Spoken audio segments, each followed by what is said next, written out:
Well, welcome back to another season of the Borderland Blitz, sponsored by Southwest University. I'm Adrian Ochoa, joined by two ASU Sun Devils. Hey, that's here. right. That is right indeed.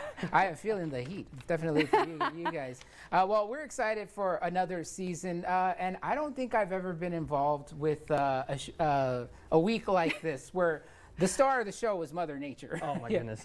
Yeah. Yeah, you all were out in the elements. I was supposed to go to Franklin tonight, but when I heard of all the delays, there was just no point. Yeah. When I heard. It was pretty insane. I mean, I was like going back in my car, going back to the field. It was like a back and forth, just like waiting to hear what exactly was going to happen. And I mean, I've heard this was similar to last season, correct? And so I was like, I was kind of expecting it. I had a feeling this was going to happen, but man, just being in it is so different. Yeah, exactly. Yeah, we only had a few games that were delayed last year. Again, it was in week 1, but in this case, this week, every game was affected. Every game was delayed.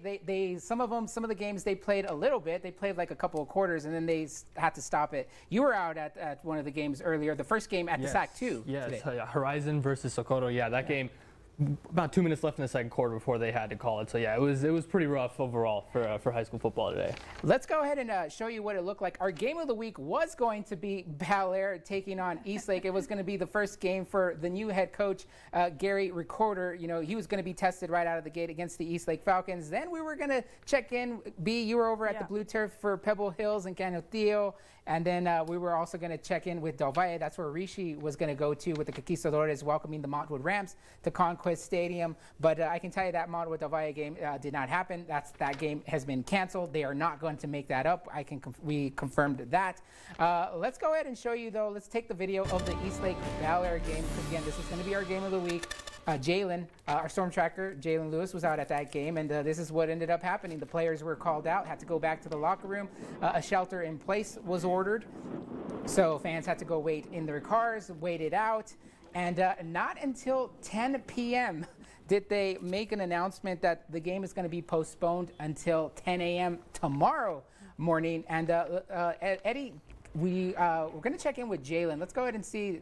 Do we have Jalen? He's out live still at Big Red Country there, Big Red Stadium, to give us a lowdown of what's going on over there at Bel Air, Jalen. Well, I'm not even going to sit here and lie to y'all guys. They turned the lights out on me at Highlander Stadium, and we are relatively dark, so I'm out here at the front of Bel Air High School. But like you said, Adrian, we did see that rain starting to roll in at 7 p.m., and right when they started that 40-minute timer to get that game going, which the game was supposed to start at 7:30, they went on and called it quits. And let's take a look at the video where we did see those players go on into the locker room, and then we were met with the sound of the announcer saying that we are going to go on and postpone the game for a lightning delay. And I was out here until about 9:30, give or take. He said 10:05, and then, like you said, Adrian, right at 10 p.m., they called it quits and said the game is going to be postponed until 10 a.m. But right now, we're looking at a lot of that lightning way out south of Juarez. And we're just at a light rain right now, just a little something.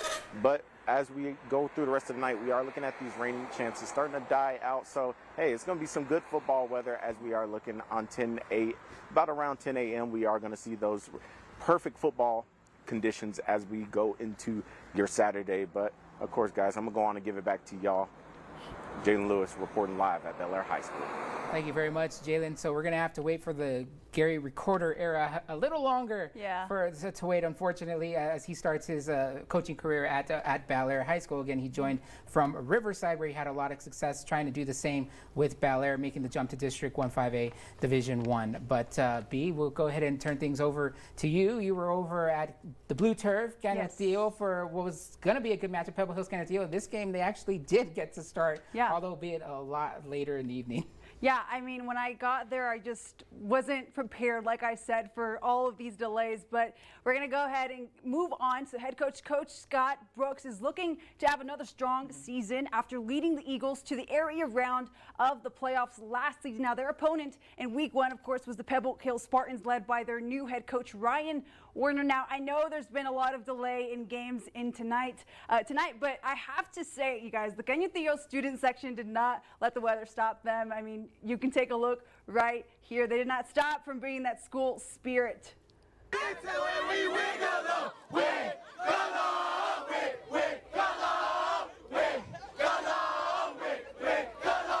I almost wanted to chime in that little chant. But Warner joined the program in the offseason after spending 4 seasons as the head coach at Chapin, and he's proven that he knows how to win. Now, in the 2021 season with the Huskies, he led them to 9 wins and a by-district title. And now he's going to try to build off that previous success and transfer that to the Spartans. Now, this game was delayed until about 9:30 due to lightning, but we still got to see some action on the gridiron. The Spartans win the coin toss, but here in the first, they fumbled the ball, but managed to regain the possession. Coach Warner said they were going to have to rely heavily on their defense, and early in this game, the Spartans defense already showing out. Now we get a look at the Spartans offense here. Quarterback Joseph Fernandez dishes it to the running back Zarian Corals, who we've been talking about, and he just runs through defenders. Now this game is still in progress. At halftime, the score was 0-0. Now we'll have final results of this game on kvia.com. Yeah, go ahead and check in on our web story at kvia.com for the very latest on the scores. Again, a lot of these games are delayed, but the expectations, though, we're going to move on here to Del Valle High School. Expectations were high for Del Valle, right? Yeah, expectations were very high for the Del Valle Conquistadores. They finished 9-2 last season, and they entered the season ranked as the 22nd team in the state in Class 5A, according to Dave Campbell's Texas High School Football magazine. Del Valle was set to host the Montwood Rams from District 1-6A, who finished last season 5-6. And unfortunately, like we've been talking about all night, a common theme, this game also canceled due to lightning. You see it right there, and it will not be made up. So one less game for both those teams. Yeah, this one was gonna have the makings of a good, high-powered, high-scoring game in that one as well. Unfortunately, it won't be made up in that one. But after missing the playoffs last season, the Franklin Cougars were looking to start the 2024 campaign on the right foot. The Cougs were supposed to host the Chapin Huskies. Chapin also led by a new head coach, Marco Sanchez, and this was sent by one of our producers, Gabby. She was out at the Franklin game, and you see the fans were out of the stadium because, again, they had a shelter-in-place order. They kicked everybody out of the stadium. And yeah, that was the result of that. And as far as this game goes, a bit interesting in this case, because this game has been postponed to tomorrow at 9 a.m. So that game will be made up at Cougar Stadium with the 9 a.m.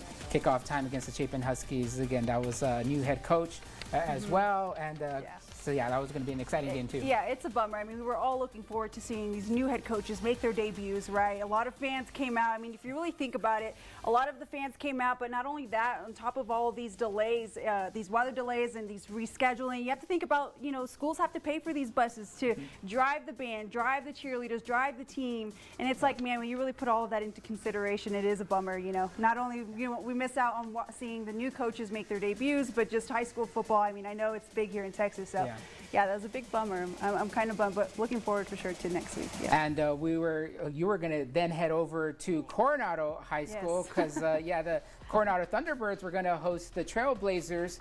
It was going to be a battle of former district rivals. Now that the Trailblazers are in District 1-5A Division 1, this game was canceled. And instead of playing the game later in the evening, Americas decided that they wanted to head back over to East El Paso. Interesting with this is that Coronado then got on the phone with Burgess. Burgess was playing Bowie earlier tonight, and they got together with the Mustangs. Bowie decided they didn't want to play their game as well. So Burgess and Coronado got together, and now they're going to play tomorrow. Coronado and Burgess, that game is scheduled. I was just checking my notes here. I think that game will be played at Burgess High School at 1 p.m. tomorrow at Burgess High School. There you go. 1 p.m. tomorrow, Burgess Thunderbirds versus Mustangs. Yeah, see what I mean? It's just a lot of chaos. But you also have to think about, too, consideration with the officials. We can't get all the officials to, work tomorrow because they have other games they need to work. So it's just some games won't be played, some will. It looks like they're going to be, obviously kicking off tomorrow at 1. And some of those officials have middle school games as well. A lot of the middle school games are played on Saturday, so then that becomes an issue as well. Posse Gala is going to show us what the scene was like at Bowie later in the show. But let's go with one game that did also happen, and that was because the Eastwood Troopers were in California. They were away. They didn't have to deal with the weather They here. didn't have to deal with anything, but they had a tough test taking on one of the best teams in the country in St. John Bosco. That's a high school in Bellflower, California. That's in LA County. The Braves are ranked as the third best high school football team in the nation. And Coach Julio Lopez, he never shies away from a game that will test his troopers. And this game was what you thought it would be. In the first quarter, Troopers down 21-0, trying to get something going, and the Braves with the pick here. And they're going to drive down the field, knocking on the door again. They give to Ashton Keys, and he's going to tag on 6 more as the Braves go up 28-0. Then later, more Braves here. The deep shot downfield to Kelsey Clark. Got the speed wide open, and yeah, he'll take care of the rest for the house call. That made it 35-0. Troopers, though, finally going to get on the board here. Joseph Cox, the quarterback, to Jude Walker, and the nice one-handed grab by Walker in the end zone. A nice highlight there. But again, this one was all Braves. You expected it in this game. Last check was 57-14 late in the fourth quarter. So again, Coach Lopez, this is what he likes to do. Likes his team to get tested. That way the team is ready for the playoffs, and they have to play those Midland area teams, that sort of thing. So, but a tough test right out of the gate for the Troopers tonight. Yeah, if you want a test, I mean, these California teams are pretty. It's a pretty good. Those are pretty good teams to start, right? Especially for if you want a challenge. So, not a bad start. That was pretty good. A lot of D1 prospects as well on that St. John Bosco side. So that there's another aspect of that game. The Socorro High School kicked off their season, their season this year in their brand new stadium, SAC number 2. The Bulldogs hosting the Horizon Scorpions on homecoming night. Socorro was able to start off with the ball and hit quick on offense. A couple of big third down conversions on this drive, including this one to Devin Fernandez. And then they were able to cap off the drive with a touchdown run from senior running back Ayler Hernandez. The Bulldogs did miss the extra point, however, and that could be big because Horizon was able to answer with a score of their own. Abraham Barraza, right here, was able to get a touchdown pass to give the Scorpions a 7-6 lead. This game's still going on, a lengthy 3-hour delay. Horizon currently, as of our last update, up 7-6. Well, that's definitely a memorable game for the SAC number 2, the first official game in that stadium, and it's going to go well into the night. Yeah. Yeah, probably. I mean, yeah, close to midnight, probably. I don't know.